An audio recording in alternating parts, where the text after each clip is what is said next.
Solo confía que el Señor abrirá camino a tu favor. Solo camina, solo camina.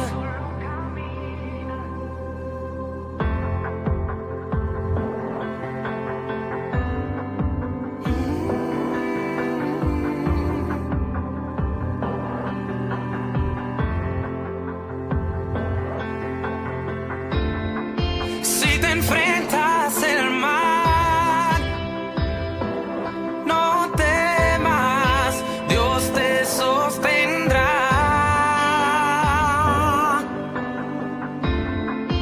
Y en la tempestad, a tu lado, Dios siempre estará. Solo confía que el Señor abrirá camino a tu favor. Solo camina, solo camina.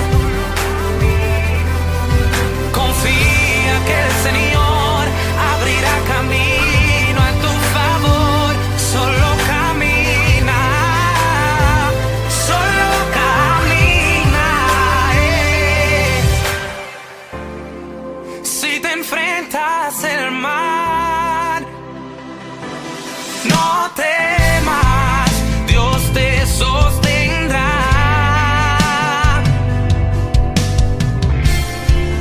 Y en la tempestad, a tu lado, Dios siempre estará. Su palabra cumplirá. Si lo dijo, Él lo hará. Mi Dios puertas abrirá. Nada me detendrá. Su palabra cumplirá. Si lo dijo, Él lo hará. Mi Dios puertas abrirá. Nada me detendrá. Confía que el Señor abrirá camino. Solo camina, solo camina. Confía que el Señor abrirá camino a tu favor. Solo camina, solo camina.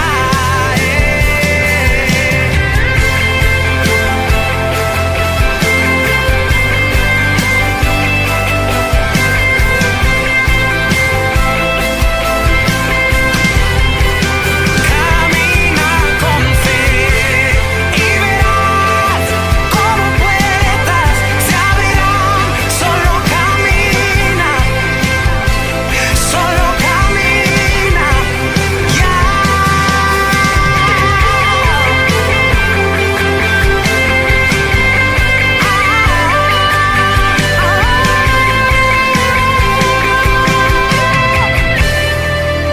Camina por fe.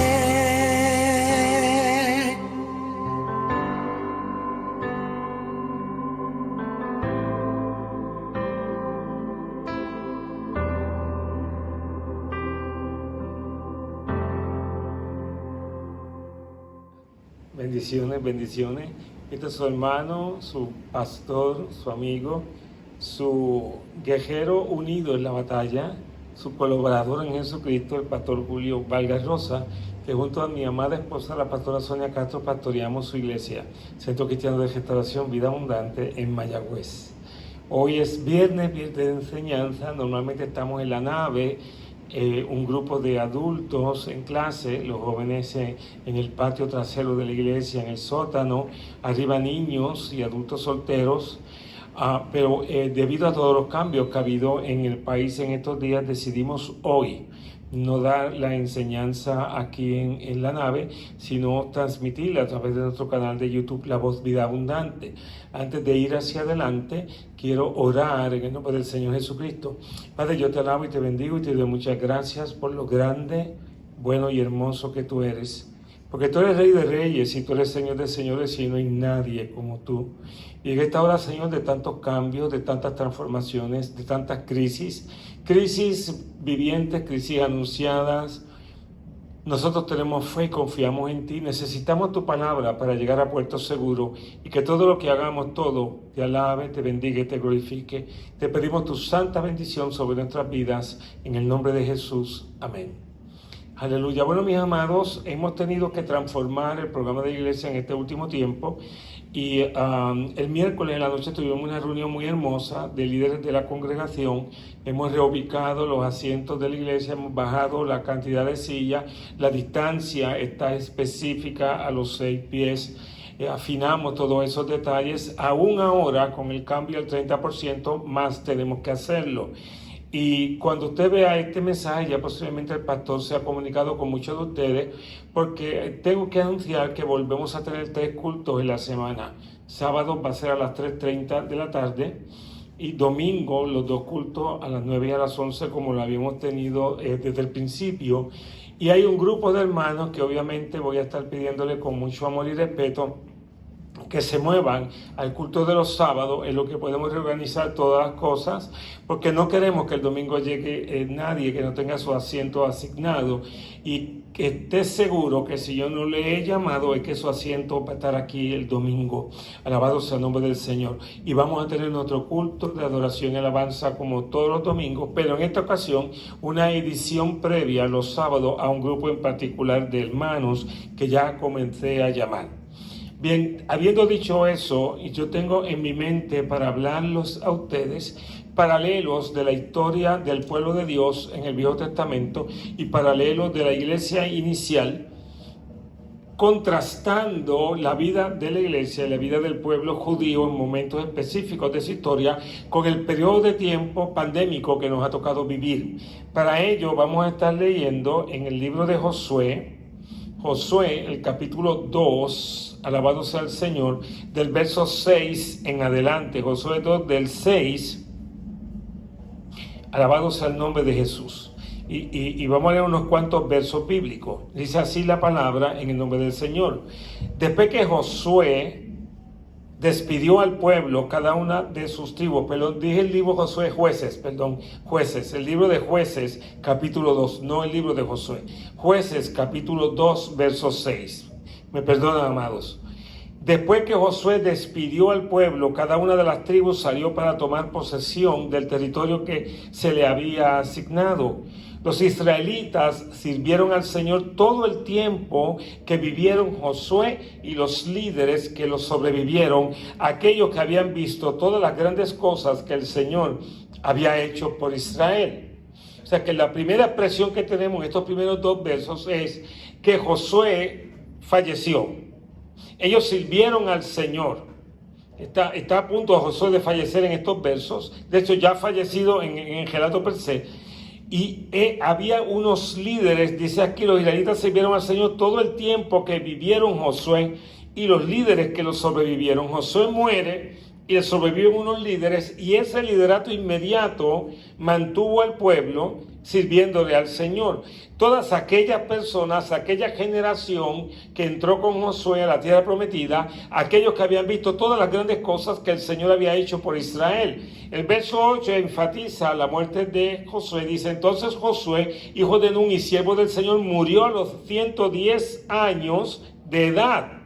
110 años. Lo enterraron en Timnat Sera, tierra que se le había asignado en la zona montañosa de Efraín, al norte del monte Gaas. Muere Josué, quedan unos líderes inmediatos que habían estado presencialmente en las maravillas y grandezas que el Señor había hecho, que habían tenido un testimonio personal del Señor. El verso 10 de Josué 2 dice: después de que murieron todos los de esa generación, creció otra que no conocía al Señor ni recordaba las cosas poderosas que Él había hecho por Israel. No se las habían contado. Los padres y los abuelos mueren. Queda una generación a la que no se le contó las grandezas del Señor, que no pudieron ver la mano del Señor como sus padres las vieron, y que tampoco pudieron tener una memoria del poder del Señor Jesucristo. Y el verso 11 lamentablemente dice: los israelitas hicieron lo malo a los ojos del Señor y sirvieron a las imágenes de Baal. abandonaron al Señor Dios de sus antepasados, que los había sacado de Egipto. Siguieron y rindieron culto a otros dioses, los dioses de los pueblos vecinos, y así provocaron el enojo del Señor. Abandonaron al Señor para servir a Baal y a las imágenes de Astoret, lo cual hizo que el Señor ardiera de enojo contra Israel y que los entregara en manos de saqueadores, quienes le robaron sus posesiones. Los vendió a los enemigos que tenían a su alrededor y ya no podían vencerlos. Cada vez que los israelitas salían a la batalla, el Señor peleaba en contra de ellos e hizo que sus enemigos los derrotaran tal como Él les había advertido, y el pueblo estaba muy angustiado. Hemos leído desde el verso 6 hasta el verso 15 de Jueces 2. Esta es la anotación en nuestra programación. Jueces 2, versos 6 al 15, en el nombre del Señor. Amén.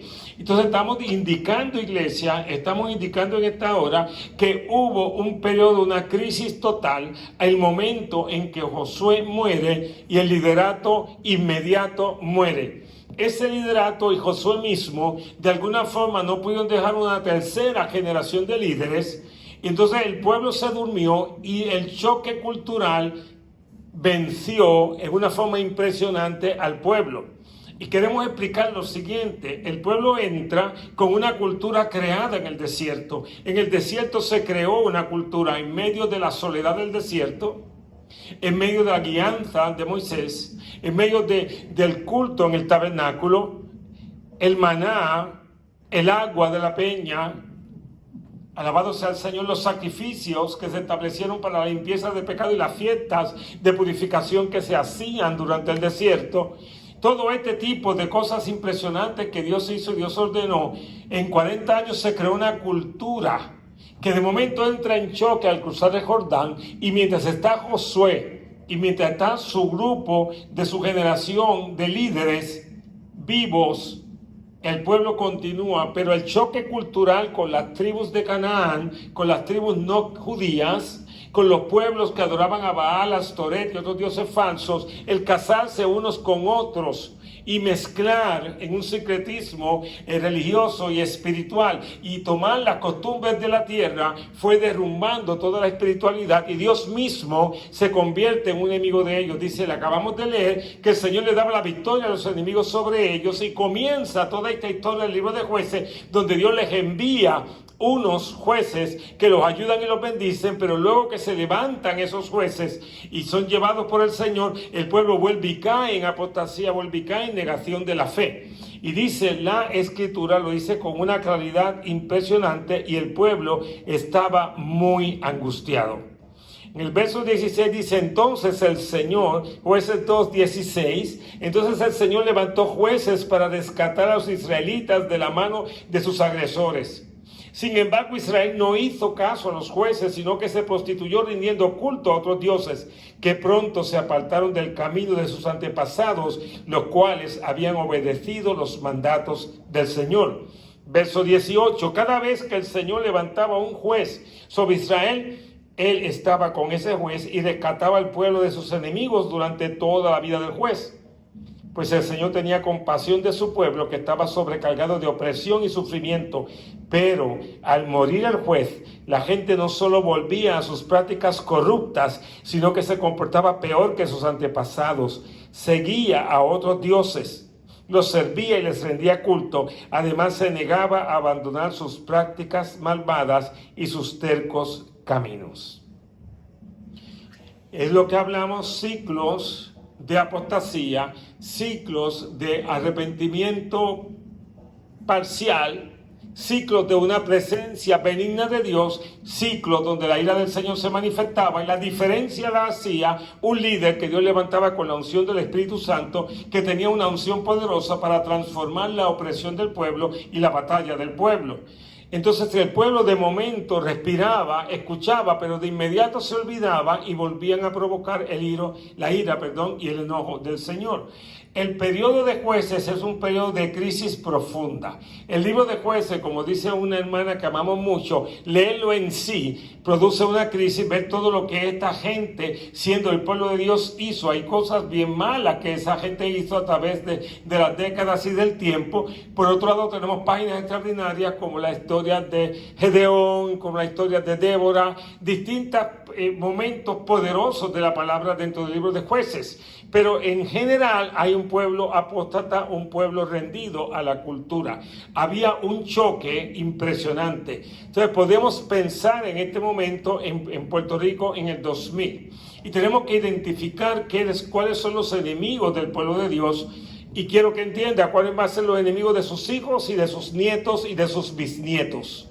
Y si sus hijos, sus nietos y sus bisnietos, cuando usted no esté, servirán a Dios. Servirán ellos a Dios, entenderán ellos al Señor, habrán tenido un relato en memoria de los hechos poderosos del Señor. La generación del libro de Jueces, las generaciones no los tuvieron. No los tuvieron. Y fueron décadas y décadas y décadas de oscuridad, de ira de Dios sobre sus vidas y de momento de una misericordia donde el Señor traía personas de mucha autoridad y mucho poder y ayudaba al pueblo. Quiero hablarle lo siguiente. Pensemos ahora en un pasaje de la Biblia que nos es un poquito más conocido. Y es el Nuevo Testamento, cuando la iglesia primitiva se levanta, la primera iglesia, el día de Pentecostés, luego de la ascensión de Jesucristo. Hay un poderoso testimonio en la Biblia, en el libro Hechos 2. Hechos 2, verso 42 en adelante. Todos los creyentes, esta es la iglesia primera. Ya Cristo ha resucitado, ha ascendido al cielo, Pentecostés vino, han bautizado a miles, están orando todo el tiempo y buscando la presencia de Dios. Todos los creyentes se dedicaban a las enseñanzas de los apóstoles, que es lo que estamos ahora hablando, ¿verdad? Enseñanzas de la iglesia, a la comunión fraternal, la comunión unos con otros, la comunión de amor, a participar juntos en la cena del Señor y a la oración. Alabado sea el nombre de Jesús. Aleluya.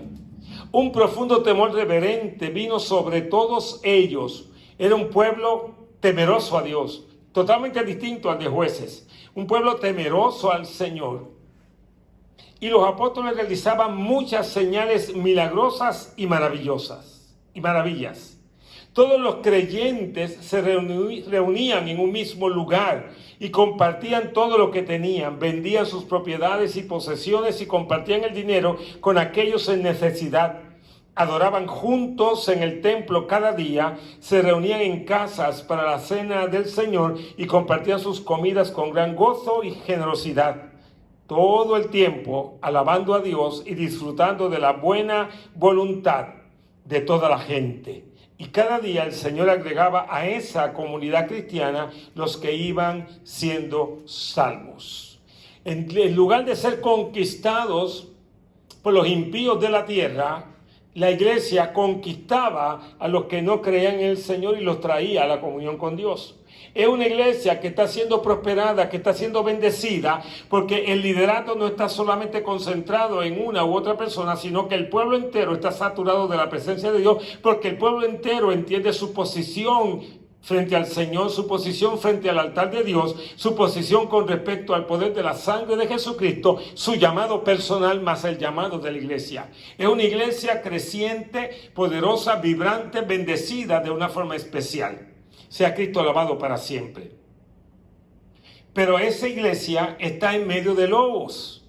Y le quiero identificar algunos enemigos de la iglesia primitiva para que usted vea el panorama espiritual, la geografía espiritual. Número uno, definitivamente su enemigo político era Roma. Roma era el imperio, era el gobernante, las leyes de Roma primaban sobre las leyes judías. Y era una nación politeísta, una nación impía, corrupta, llena de maldad. Era un tirano conquistador que tenía muy poco respeto las costumbres de los países que sojuzgaban. Así que había un enemigo político contra la iglesia porque el mensaje y la adoración a César primaba sobre cualquier otro mensaje que cualquier grupo tuviese, incluido la iglesia. Y ustedes van a ver la lucha de la iglesia con el poder romano a través del libro Hechos de los Apóstoles, y vieron también que el pueblo romano o los soldados romanos son los que llevan a Jesús a la cruz. tenía un enemigo religioso, que era el judaísmo del tiempo, el fariseísmo, los saduceos, la religiosidad del momento dentro de el área de Judea y de Palestina. Eran enemigos acérrimos de la iglesia, más acérrimos que los romanos. Movían el brazo del gobierno romano en contra de la iglesia para poder acabar con la iglesia. Sin embargo, la iglesia, en medio de esa persecución, Hechos 2:42 es el testimonio de lo que sucedía. Los creyentes tenían gozo, partían el pan, oraban constantemente, y el pueblo en general se sentía agradado con ellos porque hacían muchos milagros y compartían para las necesidades de la gente. Teníamos también un enemigo social cultural. El enemigo sociocultural era la filosofía griega. Los que conocen algo de historia saben que Roma conquista militarmente a Grecia, pero Grecia conquista filosóficamente a Roma. Entonces la filosofía y la cultura de griega permea a lo largo de todo el Imperio Romano y choca de frente con el estilo de vida que Cristo enseñó, con el estilo de vida que vivía la iglesia primera y que vivían los apóstoles y los discípulos del Señor. O sea que no solamente había un enemigo político poderoso que podía hacer daño al cristianismo, podía matar a las personas, perseguirlas, quemar los templos, sin tener que darle razón a nadie ni a ningún juez. El poder religioso que estaba constantemente instigando el poder político para que borrase del mapa el cristianismo, y que hacían falsos juicios y apedreaban a los creyentes hasta matarlos y los perseguían de una forma impresionante, sino que también había un estilo de vida que permeaba el imperio, y la iglesia, según se iba moviendo por Asia Menor, por el norte de Palestina, bajando al sur, alabado sea el Señor, de Palestina, conquistando territorio, te chocaba con la idolatría de las comunidades, con el espiritismo de las comunidades, con las costumbres de las comunidades, con las filosofías de las comunidades. Así que habían tres poderosos enemigos, pero la iglesia, la pequeña oveja en medio de lobos, todavía hoy, 2000 años después, está moviéndose sobre la tierra, porque aquella gente de alguna forma pudo dejar un testimonio a través del tiempo. ¿Qué sucedió en el libro de Jueces? Hay cuatro cosas que produjeron, por lo menos cuatro, que produjeron la crisis extraordinaria de ese tiempo. La primera crisis que se identifica, y esto es lo que la doctora Raquel Echevarría menciona, es la crisis del olvido. Yo digo que es la crisis de no haber dejado un legado espiritual. Tú tienes que enseñarle a tus hijos el camino de Dios. Tienes que enseñarles la Biblia y procurar que la conozcan. Tienes que enseñarles a orar y a temer al Señor, que amen el congregarse y buscar la presencia de Dios, que escojan los amigos correctos a lo largo del camino, que no salgan de su casa sin hablar con el Señor, y que cuando tienen una decisión piensen qué haría Jesús, y vayan a la palabra, porque en la palabra hay abundancia de sabiduría para cada etapa y cada momento de tu vida. Que hay un grupo de jóvenes hermosos que a esta misma hora están en un Zoom, alabado sea el Señor, con sus líderes, y es un momento precioso, es un momento hermoso donde ellos están oyendo de Dios. Esos jóvenes necesitan no solamente el culto del domingo poderoso, el culto de los viernes hermoso, los Zooms entre ellos, pero un hogar que conoce la palabra, un hogar que tiene entendimiento y tiene sabiduría de las cosas que están sucediendo en el mundo, y que puede contrastar la cultura de este mundo con la cultura de la palabra. Que los padres no seamos un reflejo del periodo de Jueces, sino un reflejo de la iglesia primitiva. Hay unas 4 crisis que yo puedo identificar en medio de ese periodo de Jueces. La crisis del olvido, como dice la doctora Echevarría, la crisis de ausencia de liderazgo, alabado sea el Señor, la crisis social, el choque social de las costumbres y los apetitos sociales de nuestro tiempo, y la de la apostasía, negación de la fe. El olvido. Si nosotros olvidamos quién es Dios, nuestros hijos nunca sabrán quién es Dios.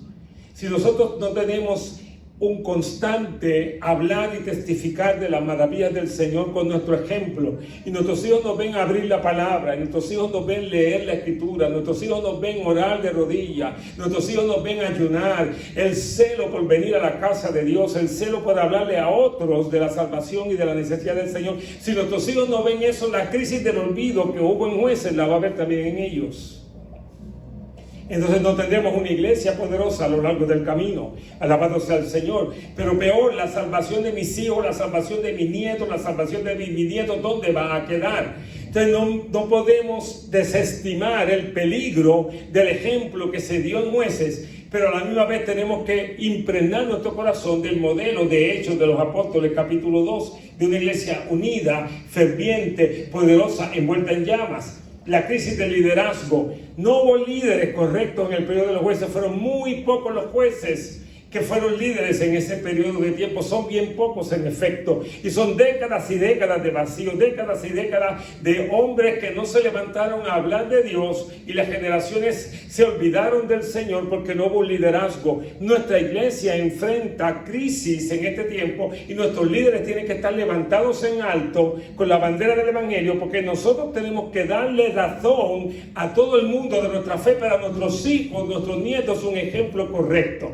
De la clase de los adultos, alabado sea el nombre del Señor. Toda la iglesia posiblemente va a estar escuchando esta clase, alabado sea el Señor, porque la hemos enviado para ustedes. Pero quiere decir que aunque tú no tengas liderato en un ministerio, tú eres líder en tu casa, tú eres líder en tu familia, tú eres líder en tu trabajo, o el mundo te arropa, o tú vences en medio del camino, o tienes el triste ejemplo del libro de Jueces, o entiendes la unción de Hechos 2 de la que hemos leído y hablado. La tercera crisis, y es una crisis que la vemos aquí también en este tiempo, la crisis social. Estamos contrastando el tiempo de Jueces con el tiempo de Puerto Rico en el año 2021. La crisis social, la fascinación por las redes sociales, la fascinación por la música, la fascinación por lo esotérico, por lo oculto, la fascinación por tener nuestro nombre en un Facebook, tener un culto alrededor de nosotros, tener X likes, whatever, alabado sea el Señor. La fascinación de nuestros niños con la mitología de Hollywood. Yo pienso que mis nietos creen que Spider-Man es verdadero, y Thor también. Algún día ellos sabrán la verdad, pero esa mitología fascina. Es lo social, es lo cultural. El pueblo de Israel chocó con la sociedad y con la cultura de los cananitas, quedaron fascinadas esas generaciones y se fueron detrás de Baal y de Astarot. Los cultos místicos, esotéricos, lo atractivo de la sensualidad, de los sentidos de la carne. Entonces, si hay una cultura y un tiempo en la historia de la humanidad más sensorial que este, no hay otro. Es demasiadamente sensorial.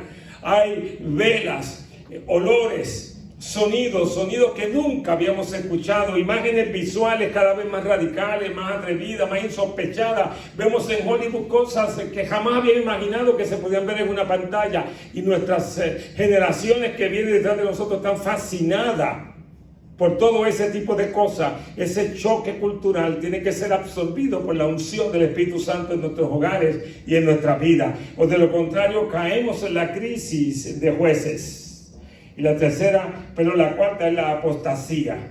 La adoración justamente a todos los dioses que en medio del camino vamos levantando. El Dios dinero, el Dios vanidad, el Dios hermosura, el Dios comodidad, el Dios turismo, el Dios gula. Y vamos levantando, y nuestros hijos se van convirtiendo en personas totalmente ególatras, egocentristas, lejos del Señor y lejos de la palabra, que no la leen, ni la entienden, ni la conocen.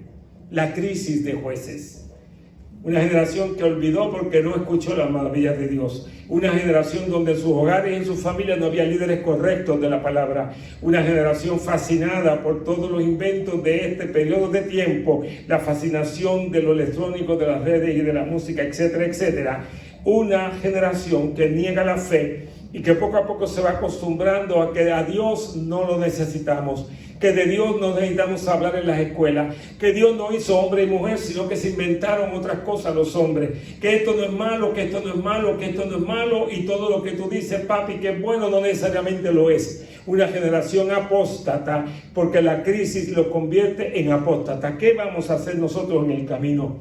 Nuestros hijos se encuentran con un nuevo lenguaje en la calle. La iglesia, nosotros tenemos un nuevo lenguaje, el lenguaje de tiempos del COVID. Hay un nuevo idioma, tenemos que aprender muchísimos términos que yo nunca había estado escuchando. Nosotros tenemos términos impresionantes, porque toda la cultura ahora es alrededor de una enfermedad, alrededor de una pandemia, es una reorganización social mundial. Y nosotros en medio del camino no podemos perder el lenguaje de la fe, no podemos perder el lenguaje de la esperanza, no podemos perder el lenguaje de las relaciones. Tenemos que relacionarnos. ¿Sabes la batalla que yo tengo para relacionarme con toda esta iglesia? La cosa que hacemos la pastora y yo para no perder contacto. ¿Sabe el dolor que a mí me da no poderlo abrazar a todos y darle la mano cuando por una década, por 2 décadas no había ninguno de ustedes que saliera de esta iglesia sin chocar con la pastora y conmigo? 30 segundos, 40 segundos, conocía su nombre, conocía su rostro. Ahora hay muchos hermanos que yo ni siquiera aún conozco los rostros. Si los veo en el mall sin mascarilla, no sé que son ovejas mías, porque le veo los ojos solamente. Entonces necesitamos en esta nueva forma de relacionarnos no perder el contacto del Espíritu, el contacto de la palabra, el contacto del amor, la ternura y la dulzura. Nuestro corazón no puede endurecerse por la dureza de los tiempos, por los cambios de los tiempos. Hay una nueva perspectiva dentro del planeta de lo que la iglesia es o debe ser. ¿Podrá ser la iglesia un lugar de reunión cibernética desde aquí hasta que Cristo venga? Me niego rotundamente a creerlo. Necesitamos acercar las personas. Necesitamos imponer nuestra mano sobre ellos. No lo haremos en X tiempo. Alabado sea el Señor. Vendrá el momento correcto, pero no lo vamos a olvidar. No vamos a ser la generación de jueces que se olvidó de lo que Dios hacía. Porque la pandemia nos trajo otro lenguaje, nos trajo otro idioma, nos trajo otra costumbre, nos puso un detente, nos puso una cerca. Yo me levanto sobre la cerca y sobre el muro para ver lo que es, lo que siempre es y lo que nunca dejará de ser. La iglesia tiene que amarse, la iglesia tiene que orar, la iglesia tiene que buscar al Señor, la iglesia tiene que entender el tiempo del Señor. Identifiqué los enemigos de la iglesia en el tiempo de la primera iglesia: el enemigo político, Roma; el enemigo religioso, las sectas judías; el enemigo filosófico social, los griegos. Enemigos terribles. Pero la iglesia se hizo paso en medio de ellos y hasta ahora, como indiqué ahorita, 20 siglos después, sigue habiendo iglesia de Cristo. Sigue habiendo iglesia de Cristo. Según Dios fue fuerte en el periodo de los jueces con todas aquellas generaciones, lo puede ser con nosotros. No provoquemos la ira del Señor en medio de este tiempo. Demasiadas preguntas se están haciendo con respecto a qué sucederá en la iglesia si continúa, no en esta, en la iglesia del Señor en el mundo, si continúa este encejamiento. Nos habíamos reorganizado para tener unos cultos de otra forma. Ahora habíamos reorganizado para tener y teníamos todas las sillas arregladas de otra forma. Ahora son el 30%. ¿Qué sucederá, iglesia? ¿Qué sucederá? Tenemos la palabra profética más segura. Sucederá en tu vida y en esta iglesia lo que Dios quiere que suceda si nos unimos al testimonio de la palabra, si aprendemos del tiempo. El tercer ejemplo que yo quiero traer, que quiero mencionar, es el periodo del Éxodo. El periodo del Éxodo fue una crisis extraordinaria, una gran crisis. En Éxodo, en todo el libro de Éxodo, alabado sea el Señor, está la historia de cómo Moisés saca al pueblo, cruzan el Mar Rojo y entran al desierto. En toda esa experiencia en el desierto se creó, como mencioné al principio, una cultura especial. El pueblo judío, el pueblo israelita, tuvo un periodo de una cultura impresionante. ¿Qué sucedió en el desierto? Antes de entrar al desierto, antes de cruzar el Mar Rojo, la crisis social, la crisis de pobreza, la crisis de esclavitud, la crisis de oscuridad que pesaba sobre el pueblo judío era tan terrible. Dios les consiguió un caudillo, un Moisés, que trajo liberación a sus vidas. Ese hombre tuvo el entendimiento de ver a Dios cara a cara. Pero el pueblo no lo entendió, el pueblo no lo comprendió. Y es posible que cuando en la iglesia traemos X o Y directrices, usted no lo entienda, porque como Moisés tenemos que nosotros levantar y llevar al pueblo a lo que Dios quiere que haga. Porque el pueblo quiere regresar a Egipto, el pueblo quiere regresar a la esclavitud, porque le tienen temor a la lucha, le tienen temor a cruzar el Mar Rojo, le tienen temor al desierto, le tienen temor a las serpientes y a las aguas amargas. Vamos a perecer en el desierto. ¿Cómo es posible que si Dios acaba de abrir el Mar Rojo?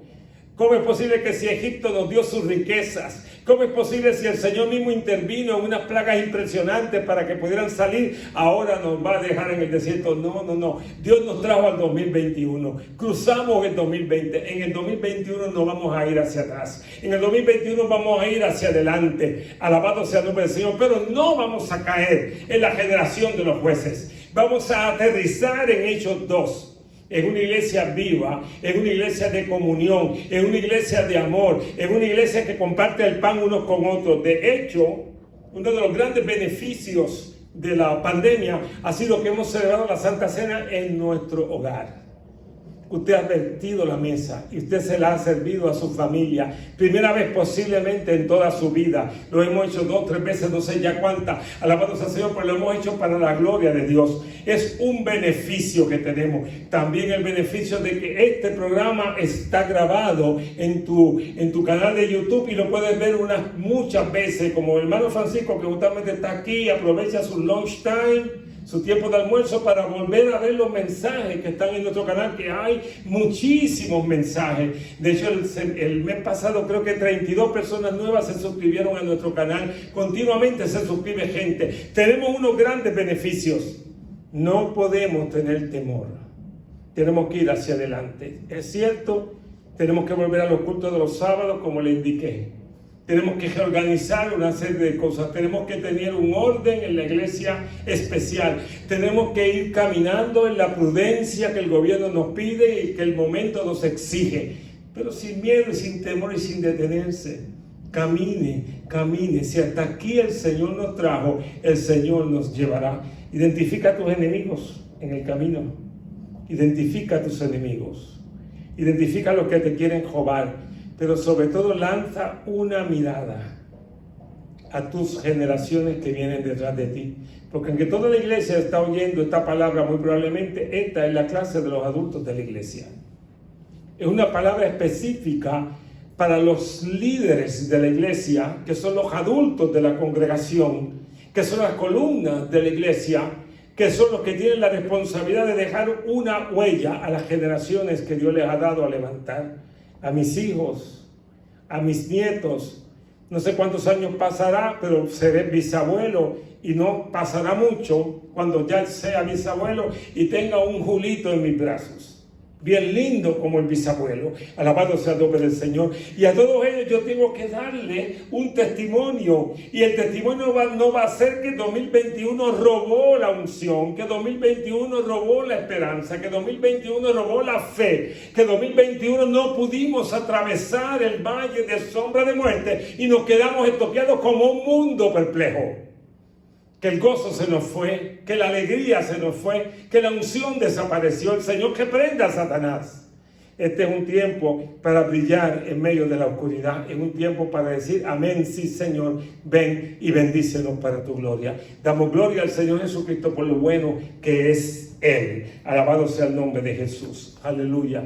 Glorificado sea Dios. Bueno, mi amado, quiero concluir, hice una señal aquí, hermano, quiero concluir sencillamente quiero decir, esta clase es una clase identificada al discipulado, es una clase identificada a la formación de tu carácter, y quiero definir, formar tu carácter como echar raíces en la casa en que Dios te puso, echar raíces en la revelación de la palabra, echar raíces en el amor fraternal, echar raíces en una convicción viva del Espíritu Santo, echar raíces para que los vientos de 2021 no te arranquen. No temas, manada pequeña, no temas, manada pequeña. Confía en el Señor tu Dios porque Él te va a bendecir. Toda crisis provocada y permitida por Dios produce fe, Y la fe produce esperanza, y la esperanza afirma nuestras convicciones, porque esperamos en que sus promesas se cumplan. Así que damos gloria al Señor Jesucristo. Vamos a orar y vamos a pedirle al Señor que nos bendiga. Así que voy a cerrar esta enseñanza en oración. Padre, en el nombre de Jesús, venimos delante de ti dándote gracias. Tú eres un Dios bueno, eres un Dios hermoso, eres un Dios precioso. Te pido, Señor, que tú bendigas a cada hermano y cada hermana que nos ha escuchado y que seguirá escuchándonos en muchas ocasiones. Y te pido que esta palabra llegue a nuestro corazón, llegue a nuestro espíritu, llegue a nuestra alma. Y que podamos decir, Abba Padre, Padre mío, Padre mío. Recuerdo a este joven nuevo en la iglesia que me dice que todo lo que había en su corazón era Abba Padre, Abba Padre, Abba Padre. Que ese sea el grito de cada uno de nosotros en nuestro corazón. Padre mío, te alabo y te bendigo. Gracias, Dios, en el nombre de Jesús. Amén. Nos vemos el domingo, el sábado y el domingo, porque el domingo, sábado va a haber un culto, mañana sábado a las 3:30 y el domingo los cultos 9 y 11. Estamos llamando a algunos hermanos para que se nos unan al del sábado. Si no lo llama usted, que usted tiene su asiento en el culto del domingo que le pertenece, pero tenemos que bajar un 30%, tenemos que saberlo hacer y necesitamos su cooperación. Dios les bendiga mucho. Bendición.